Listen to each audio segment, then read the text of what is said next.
It is known that Sylvari are born fully formed, grown and brought to health by the pale tree, but few truly understand what it is to be educated within the dream.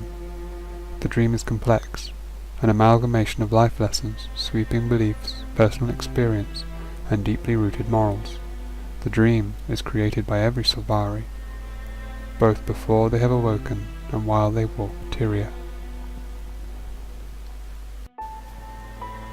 Lothron knew her name before she opened her eyes. It came to her as an echo, an obscure promise of individuality. It meant nothing and everything. The first thing she saw was a shape, that of a giant reptile, distant and wavering. The image carried great dread, but there was some comfort in its distance, like a storm viewed from miles away. Through the dream she saw her race awaken. She saw love blossom between the firstborn Caith and Faolain. She wept in silence as their love turned sour, and Faolain betrayed the pale tree. She watched Rhinoc die, betrayed by his human squire, and she watched as the Azura, small geniuses, took advantage of the fledgling plant race for all manner of horrible experiments. In the dream, Lothron began to feel angry. It was a slow fury, just a seed. Then she saw Traherne, a Sylvari firstborn necromancer.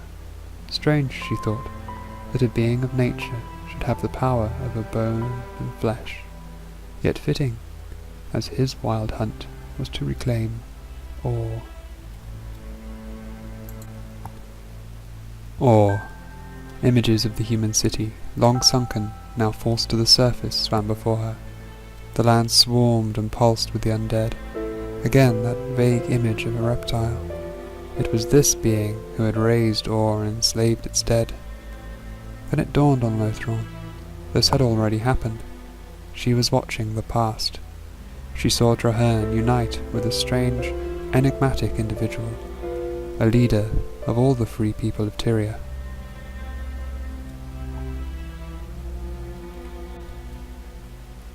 The Char, the Azura, the Norn, the humans, and the Sylvari would all follow this commanding figure. She watched as this being, this commander, brought together the individual factions of Tyria to fight the monster who had raised the dead. The Derman Priory, scholars and historians, the Vigil, brave and mighty warriors, the Order of Whispers, keepers of Tyria's secrets.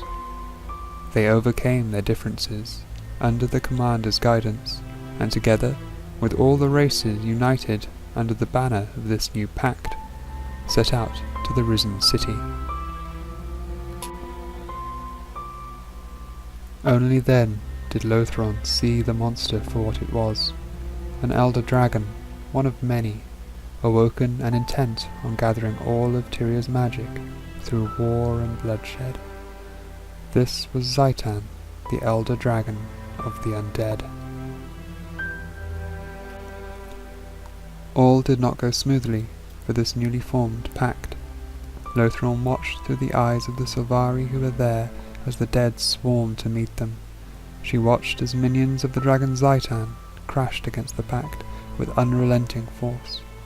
Yet, slowly and surely, the pact and their commander began to make headway. The different races and different orders pooled their technology and their knowledge, making new weapons and new defences. They made machines of war, battlesuits, airships, and they used great magic to push the risen back, deep into awe. Then things became blurry. Lothron felt a great shudder, and then a wave of relief, as every Sylvari seemed to cheer within the borrowed memories. An elder dragon had been beaten. Lothron could not see the details, but the fact remained, she felt it. The alliance of races and factions had led to the unbelievable. But she had little time to enjoy this peace, for after the fall of Zaitan, a great pain erupted. The voice of the pale tree became quiet, and the dream wavered. Another voice came to her, one that demanded she pledge allegiance. Mordramoth. It looked nothing like Zaitan, yet it was of the same ilk. An elder dragon, not of death, but of the forests. With a sinking feeling, Lothron understood. This dragon wanted her, wanted all children of the pale tree. For a moment it seemed easy to drift away, to be swallowed by this wall of indescribable power, but something gave her strength, something simple. A name, her name, Lothron. Mordramoth would seek to take that away. Yet even as she steeled herself against his influence, she felt his power wane. Foolishly, she realized that this too had already happened. Just as with Zaitan, she was watching the past. How the jungle dragon fell was not clear, as though something had muddied the minds of the Sylvari. Many had died, she knew that much. So many. Yet through it all the commander remained, steadfast and seemingly always in the thick of it. The commander kept fighting. Fascinated, Lothron tried to see this hero more clearly, yet she could not. It was as though they were many things to many different people, a shifting form, but always in the right place, at the right time.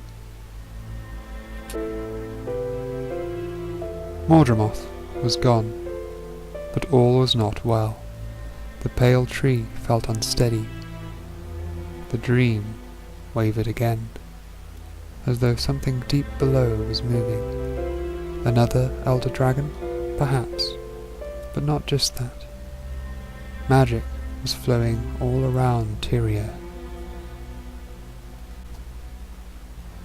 Lothron saw fractured slithers of images, an explosion, a hidden enemy, a human revolution, a great reveal.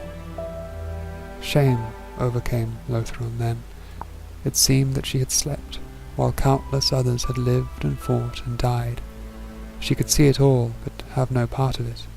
Then, finally, the images stopped whirling, and they settled on something new.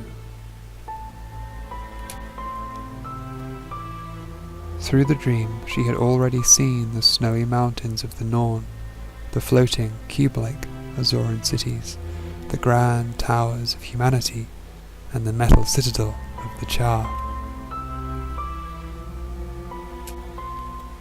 This was nothing like any of them. It was a desert, glittering and perfect. It was the most beautiful sight she had ever seen within the dream. Lothron felt something swell within her. All at once she knew she was ready to awaken. She had missed the undead dragon and the jungle dragon, but now this desert of crystals and secrets called to her. Her own wild hunt was out there, lost in the sands. Lothron opened her eyes to the dawning of a new adventure. Her adventure. A path of fire.